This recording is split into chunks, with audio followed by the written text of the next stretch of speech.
بسم اللہ الرحمن الرحیم.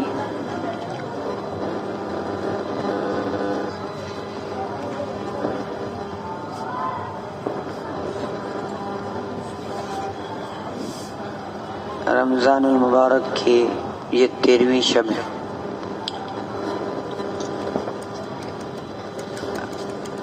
اللہ کا کرم اور اس کا فضل ہے کہ یہ سلسلہ تراویح کے بعد کا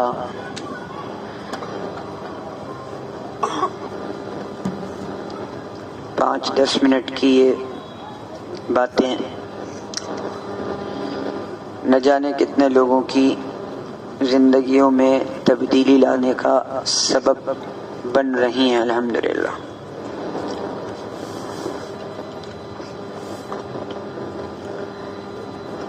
ہم روزمرہ کی زندگی میں کچھ کام کرتے ہیں،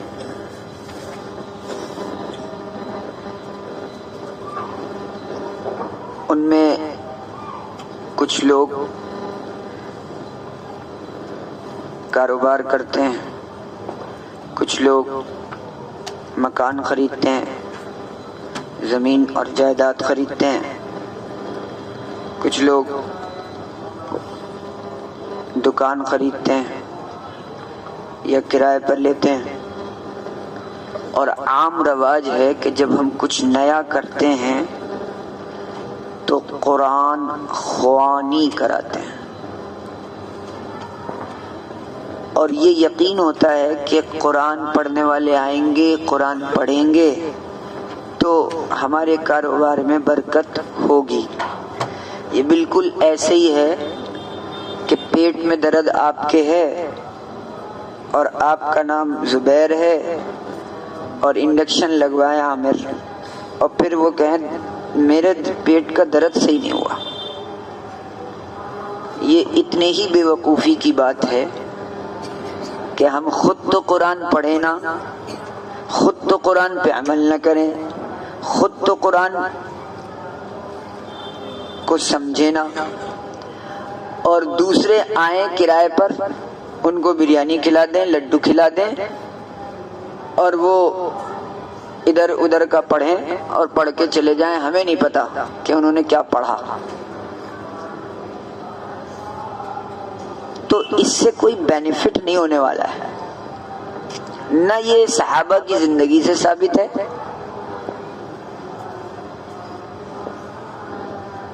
مرنے والا کوئی مرتا ہے تو اس مرنے والے کے رشتہ دار پر زیادہ اثر ہوگا، یا ممبئی سے کوئی آئے اور وہ اس جنازے میں شریک ہو جائے اس پر زیادہ اثر ہوگا؟ جو اس کا رشتہ دار ہوگا اس پر اثر ہوگا.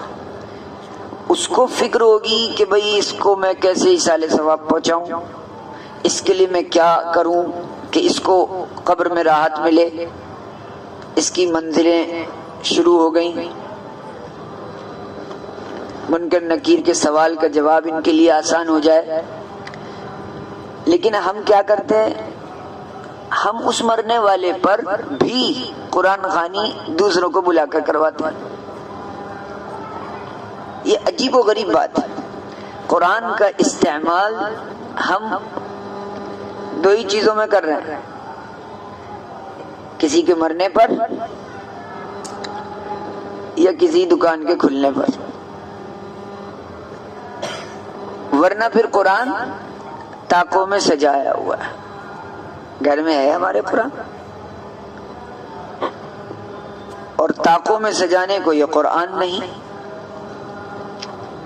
یہ تو آپ کے 5-6 فٹ کے جسم کے اندر اترنے والی کتاب ہے اور عمل سے ظاہر ہونے والی کتاب ہے کہ یہ واقعی قرآن پڑھتے ہیں اور سمجھتے ہیں.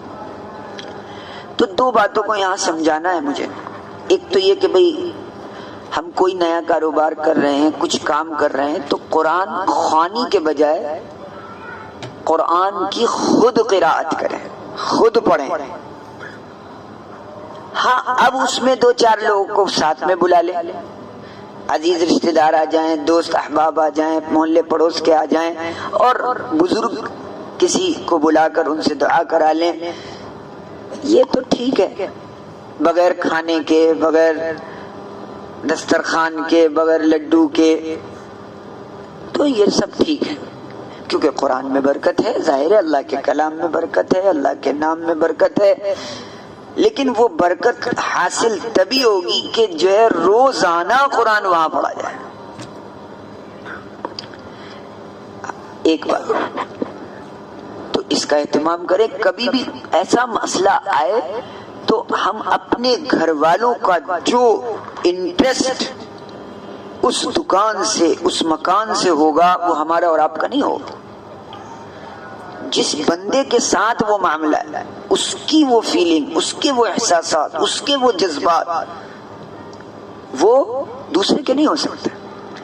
اس لیے اس میں گھر والوں کو شامل کریں۔ ٹھیک ہے ہم نہیں پڑھ پاتے ہیں، بیٹا پڑھ لیتا ہے بیٹے کو کہو، بھائی پڑھ لیتا ہے بھائی کو کہو، چچا پڑھ لیتے ہیں چچا کو کہو، دادا پڑھ لیتے ہیں دادا، کیونکہ ان سے آپ کا خونی رشتہ ہے، ان کو اس قرآن پڑھنے میں شامل کرایا جائے۔ بہت سے لوگ کہتے ہیں کہ صاحب ہمارے یہاں قرآن خوانی ہے، 5 پارے پڑھ دیجیے گا، 2 پارے تم پڑھ دینا۔ تو بھائی جس جگہ پر آپ کا دکان یا مکان آپ رہ رہے ہیں یا کاروبار کر رہے ہیں، اصل تو وہاں پڑھنے کی ضرورت ہے کہ وہاں شیطان نہ اپنا ڈیرا جما لے۔ گھر پہ تو سبھی پڑھ رہے ہیں، بات سمجھ میں آ رہی ہے؟ محفل، مجلس وہ ہونی چاہیے، پلیس، جگہ، وہ جس جگہ پر آپ کو برکت چاہیے، شیطان کو بھگانا ہے۔ تو میں آپ کو وہ عمل بتانے جا رہا ہوں جو مکان خریدنے سے پہلے کرنا ہے، کہ اب میں کل خریدنے جا رہا ہوں، سب بات فائنل ہو چکی ہے، کل رجسٹری ہو جائے گی، تو اب اس میں اپنے کاروبار کو شروع کرنے سے، کسی سامان کو لے جانے سے پہلے یہ کام کرنا ہے، مکان میں بھی اور دکان میں بھی۔ یہ عمل حضرت شیخ الہند رحمۃ اللہ علیہ کا عمل ہے، بہت مجرب عمل، الحمدللہ سینکڑوں لوگوں کو بتایا، بڑا نفع ہوا۔ قرآن کی 3 صورتیں ہیں جو ایسے موقع پر پڑھی جاتی ہیں۔ نمبر 1 سورہ بقرہ، نمبر 2 سورہ محمد، نمبر 3 سورہ تغابن۔ یہ گھر کے لیے، اگر گھر آپ نے لیا ہے، اور اگر دکان لی ہے تو سورہ بقرہ، سورہ محمد اور سورہ فتح۔ سورہ بقرہ پہلے پارے میں، پہلے دوسرے 2.5 پارے کی، سورہ محمد 26ویں پارے میں، سورہ فتح 26ویں پارے میں، سورہ تغابن 28ویں پارے میں۔ ان کو ایک ایک بار پڑھنا ہے، یہ ایک آدمی کر سکتا ہے، اور جو مکان اور جو دکان ہے اس میں 3 دن ریگولر ایک وقت طے کر کے اذان دینا ہے۔ آگئی بات۔ تیسرا کام، اس مکان یا دکان میں ہاتھ سے لکھی ہوئی آیت الکرسی وہ مین گیٹ پر لگانا ہے، دیوار اوپر وہاں لگا دیے، کونے پہ لگا دیے، لیکن انٹرنس پر ہو، چاہے وہ گھر کا انٹرنس ہو چاہے وہ دکان کا انٹرنس ہو، جس پر آپ کی نظر پڑتی رہنی چاہیے۔ یہ 3 کام کریے، اگر قرآن خوانی نہیں ہو پا رہی ہے تو بھی انشاءاللہ خیر و برکت بھی ہوگی، نقصانات سے بچیں گے، آسیب سے بچیں گے، جنات اور شیاطین کے حملوں سے بچیں گے۔ اس کو پڑھ کر کرنا کیا ہے؟ کیونکہ ایک رواج بنا ہوا ہے کہ بھئی تعویذ دے دو، بوتل دے دو، فلاں کر دو، تو آپ بھی پانی لے لیجئے، ایک بسلری کی بوتل، یہ والا پانی نہ ہو جو فرید آباد کا ہے، بسلری کا پانی لے لیجئے جو فلٹر ہو، اس پانی میں پھونک لیجئے ان ساری چیزوں کو پڑھ کر اور گھر یا مکان کے چاروں سمت میں دیواروں پر ڈال دیجیے. گھر میں بھی آپ کو 3 دن اذان دینا ہے, دکان میں بھی 3 دن اذان دینا ہے. بڑے سے بڑا شیطان, بڑے سے بڑا ابلیس, بڑے سے بڑا جنات اگر اس جگہ ہوگا تو وہ ایسے بھاگے گا کہ آپ کو سنائی دے گا, روتا ہوا بھاگے گا, کتے بلی کی طرح آوازیں آئیں گی. آپ نے کبھی غور کرا ہوگا, ہم لوگ تو روز غور کرتے ہیں, جیسے ہی اذان کا پہلا لفظ ہوتا ہے تو کتے بھونکنے لگتے ہیں. کیوں نہیں آپ نے اس پر غور کیا؟ کسی چیز سے ان کو پریشانی نہیں ہوتی ہے, صرف اللہ اکبر میں پریشانی ہوتی ہے, کیونکہ وہ شیطان اور ابلیس. اور جیسے ہی آپ حی علی الصلاۃ حی علی الفلاح اور ایسے آتے چلے جاتے ہیں, ان کی آواز بند ہوتی چلی جاتی ہے. یہ ایسی بات ہے کہ ہم لوگ ان چیزوں کو نہیں دیکھتے ہیں جو پتہ نہیں کن کن چکروں میں پڑے رہتے ہیں. وہ نیمبو لٹکا دو کہ صاحب وہ نیمبو لٹکا رہے گا تو صحیح ہو جائیں گے, کیا مسئلہ ہے. تو اللہ حفاظت فرمائے اور ہمیں صحیح دین پر چلنے کی توفیق عطا فرمائے اور اس کے سمجھنے کی توفیق عطا فرمائے اور اس کو سیکھنے کی طلب نصیب فرمائے. اللہ